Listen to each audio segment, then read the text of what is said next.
So it looks like we got the first question coming from Chad. I presume it's related to this as well. So I'll read this one out to you. It's a little bit long, so bear with me. Sir, when an organization that previously approached IT and communications infrastructure as a standard business process becomes the victim of a compromise, how do you advise that they operationalize their practices to better prepare for their next engagement with a determined cyber adversary and be resilient through a compromise?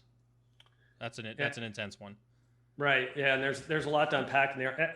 I think fundamentally, if you get hacked and you look back on it and you clearly recognize that, if you're smart enough to recognize that, hey, our mistake was we didn't take this on as a business issue. We looked at our CIO or our CISO or whoever we outsourced our IT and security to. We said that's their problem and we are going to go run the business, right? Then the first thing you got to do is you got to go, okay, we've got to look at this differently, right? We've got to look at this as a business problem, right? And we've got to bring the CIO and the CISO in as part of this leadership team. And I think we'll probably talk later about this, about how you create that working relationship between technical leaders and business leaders, if you will. But we've got to change the way we think about that. The second thing is that I think we've got to, when we rebuild, right, depending on how bad it was, when we rebuild, we have to make sure we just don't build with whatever was best practice yesterday, because all we know about what was best practice yesterday, somebody else has figured out how to get around it. So another thing I would do if I were a company that got whacked really bad is I would try, if I could in any way, take a long enough pause to really think about, okay, I don't want to rebuild the same infrastructure that everybody's operating right now. I want to think about what is the next infrastructure, whether this is how you use cloud or software-defined networks or advanced analytics or whatever it is. This is the opportunity to do that leap ahead that maybe you wouldn't do before because you said, well, I'm invested here and I haven't got to the refresh window. Well, now you're forced to do something. So jump ahead. And I think the third thing that's really hard not to do is to throw money at the problem, right? I think one of the poorest measures of cybersecurity is the percentage of budget you're spending or what you're spending in relation to somebody else, right? I mean, that can be kind of a rough gouge, but you have to really look at this as a risk-based problem.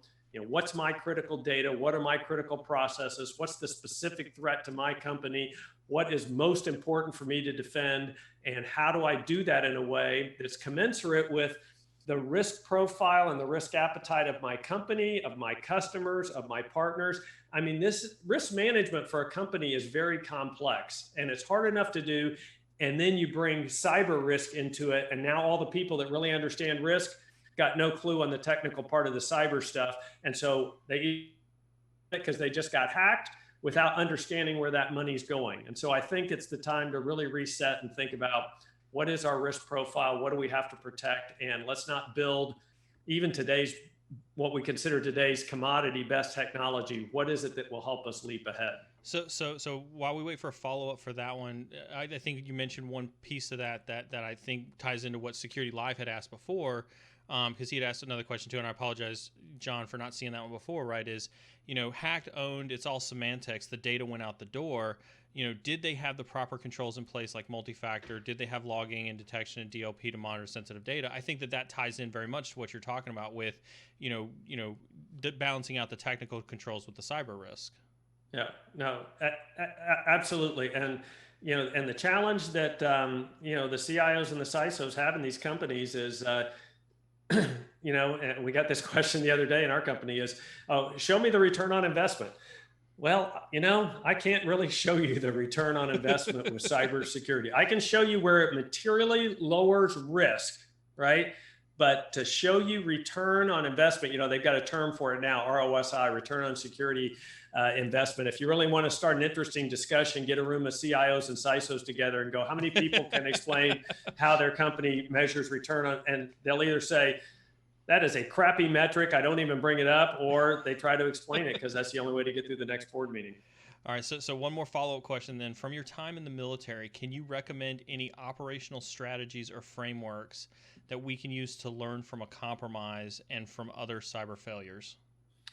Yeah, I've got a guy I've been mentoring for the last 6 months. His name is Lieutenant Colonel Jeremy Sparks. He goes by Cheeks. He just recently took command of the squadron at Keesler Air Force Base, where they train all the initial cyber operators that come into the Air Force. And this ties on to something, Neil, that we were talking about before we went on the air tonight was,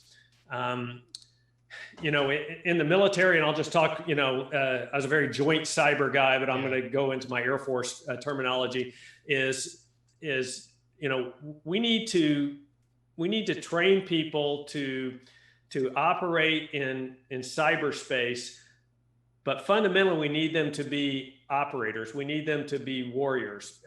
Just like any airman, they have to be able to conduct combat operations. The fact is that their technical expertise, like my original technical expertise was flying an F-15, their technical and tactical expertise is operating in the cyber domain, but they've got to plug into this larger operational construct, right? Where we're taking national security objectives, we're translating those into strategic objectives, and we've got an operational theater. We got to plug in with air, land, maritime, space operations, all of that. And so if you're going to plug into that, then you have got to be part of this operational environment where, it was pounded into me from day one flying airplanes. You didn't do anything in an airplane that didn't follow this process. You plan the mission. A lot of times it took the whole day before. You brief the mission 2 hours before you take off.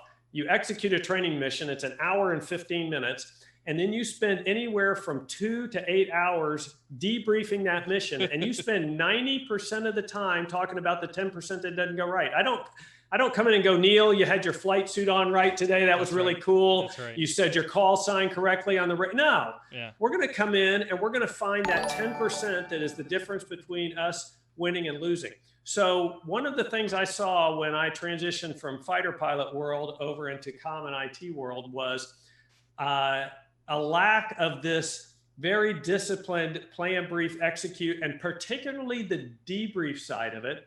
And back to Lieutenant Colonel Sparks, that's what he is trying to bring into this school, is this operational rigor and discipline, so that when something happens, right, and you do something, that you take the time to look back and go, did we plan this right? Did we brief this? Did we have the right objectives? Did everybody know their roles? And then at the end, if it didn't go right, so in this case, if you got hacked, did we really sit down and critically talk about where did we not execute or plan or brief correctly, and go to the root cause and fix it? Because otherwise, you're just going to get whacked again.